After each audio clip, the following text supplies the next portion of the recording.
To Seymour Rocks reporting from Down Under. I just want to do a brief synopsis of some of the headlines from today because there's such a lot happening. But I just want to start with this. I have downloaded a new browser which is oriented towards privacy. It is called Brave browser, and it seems to be about twice as fast as Google Chrome, while while it's based sort of on the similar sort of structure as is Yandex, which is the other browser which I like to use. So I think that's goodbye to Google Chrome. And then when I put up the home page for Google, it asked me for my precise location. So I thought that that was a very good sign. Anyway, so we'll move on. So big tech seems to be in the attention of both Trump and Congress. And yes, I'm not sure what's happening, but there's been a lot of reaction on the markets already. Yeah, so this is what's happened today. It's gone down 10.8%.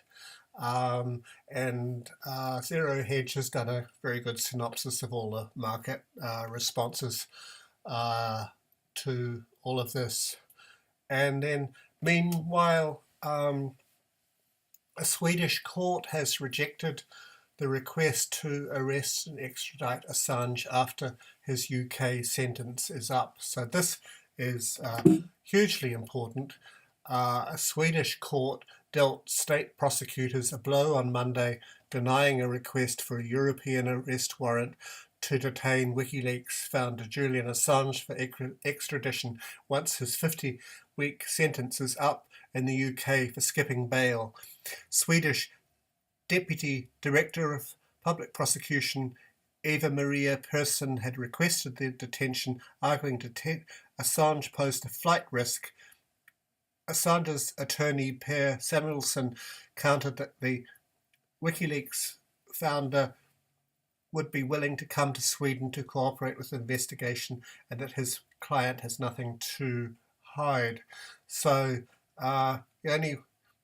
this is quite a setback in the legal thing. So all that they can do now is to go extra legal, and who knows, the UK, the way the government is at the moment, might just decide to extradite him straight to America. We'll see.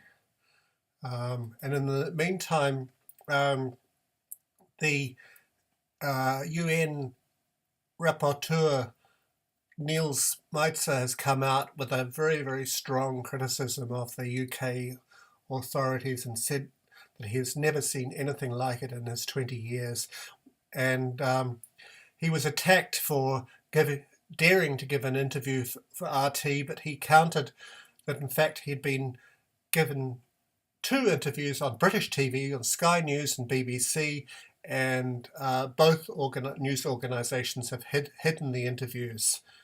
The UN Special Rapporteur on Torture, Niels Meitzer, has said that on the 31st of May he gave video interviews with both Sky News and the BBC on his findings that the WikiLeaks founder Julian Assange is the victim of psychological torture.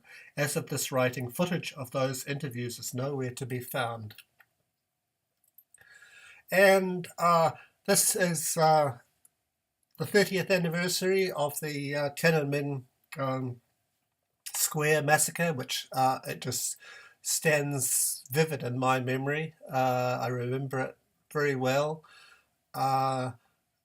So the question is more how this is going to be, this anniversary is going to be used against China.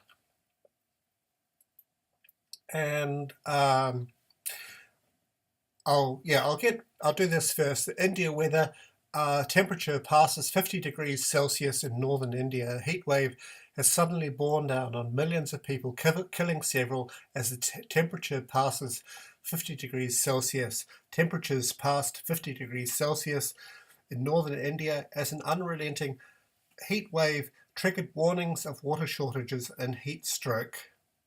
So, yeah, we're going to see more and more of this, of course. And finally on that, we've reported on this before.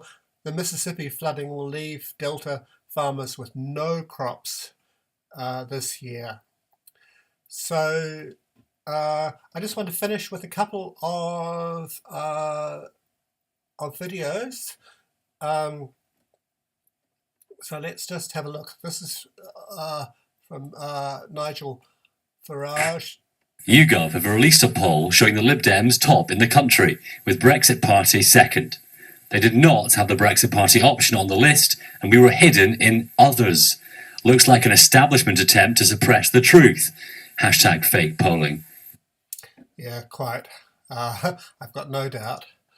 And then, meanwhile, yesterday I reported about a large group of migrants from African countries who attempted to cross through into the US through the Rio Grande. And of course, if they do that, if they're this one group, there's bound to be others, and who knows what they're bringing. The fear is that they're bringing Ebola into America. So I'll just play this.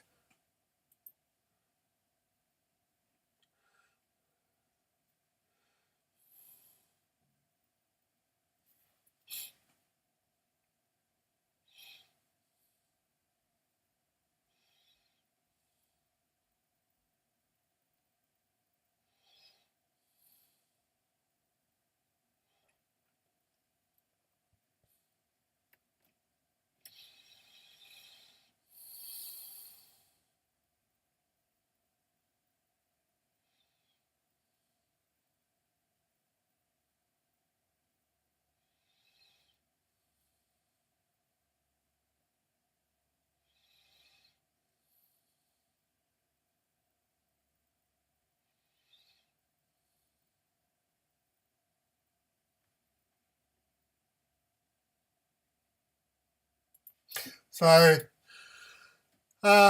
yeah. So the recent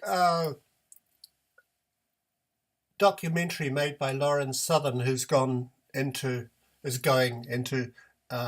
retirement to follow some of her other dreams, has made an excellent documentary in which she makes very clear the plight of these migrants and how they're being used by the various governments, used by the NGOs, having promises made for them, people actually approaching them and saying, well, look, we've got this opportunity, and if you just do tear up your passport and so forth, then you'll find a new life. And of course, very few have found that life. So the question has to be asked, how did African migrants make their way to Mexico to try and make the crossing across the US frontier? So that I'll just leave you with that question. This is Seymour Rocks reporting from Down Under.